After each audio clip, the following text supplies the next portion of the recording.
The transition into ketosis can be a little bit of a tricky one if you don't know what you're really looking at and if you don't know where your ketones are at. I'm DeLauer with Keto-Mojo, and today I want to help you understand the transition from consuming carbs over into the ketosis lifestyle, because there's some things that you should know. And quite honestly, first and foremost, accurate testing is going to be the golden rule when it comes down to truly understanding how your body is optimizing fats and truly utilizing ketones as a source of fuel. So when you're transitioning from a carbohydrate-fueled diet over to the ketogenic lifestyle, you might notice a couple of things. For instance, you might notice a little bit of fatigue, or you might even notice a little bit of thirst. You might notice that you're urinating a little bit more. There's a few things that just feel a little bit off as you're adjusting. But the interesting thing is, once you start implementing proper blood testing, especially utilizing Keto-Mojo, you can see where you are. The fact is, some people take a little bit longer to get into full-blown ketosis than others. Some people can get in very, very fast. Some people take 2, 3, 4, 5, sometimes even 6 days. But the hard part is not knowing where you stand. So if you're leveraging the power of being able to test your blood, you can see exactly what your ketone levels are, and if you are in fact in ketosis or not.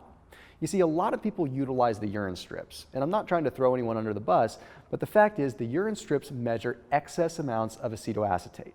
They don't truly measure the amount of beta-hydroxybutyrate that is in your blood.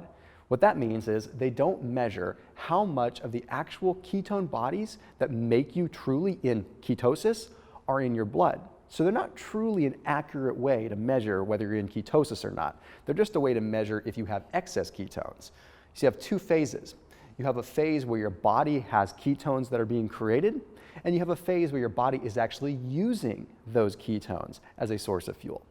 So sometimes when you're transitioning from carbohydrates into ketones, you're really not even fully utilizing ketones yet. You're still using carbohydrates, but your body is starting to create some excess ketone bodies. That's again why blood testing is the gold standard. Now, when you're transitioning into ketosis, you'll hear people talk about the keto flu. In reality, the keto flu isn't a flu.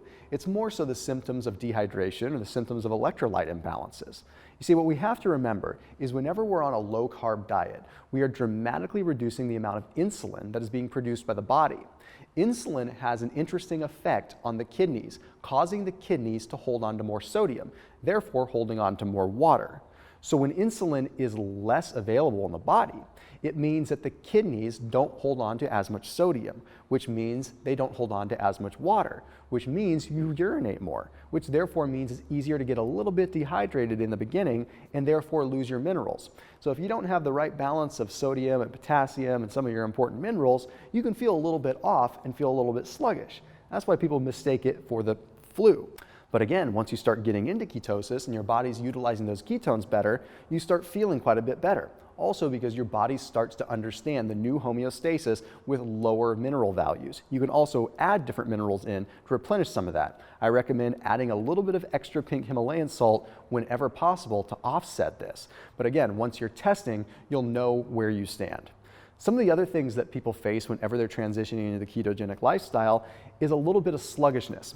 Okay, that's normal because what's happening is your body is transitioning from utilizing carbs where you have these stored carbs in your muscles and it's burning through them. And once you get to this point right before you enter ketosis, your body's in kind of a gray area. It's in between using carbs and fats, but it's not either or. So at this point, your body hasn't quite figured out exactly what it likes.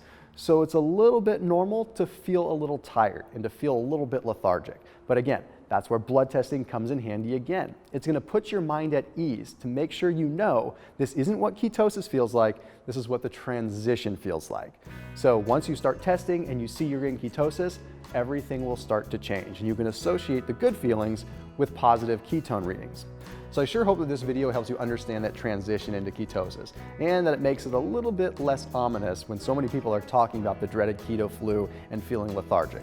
As always, make sure you're keeping it locked in here with Keto-Mojo, and I will see you in the next video.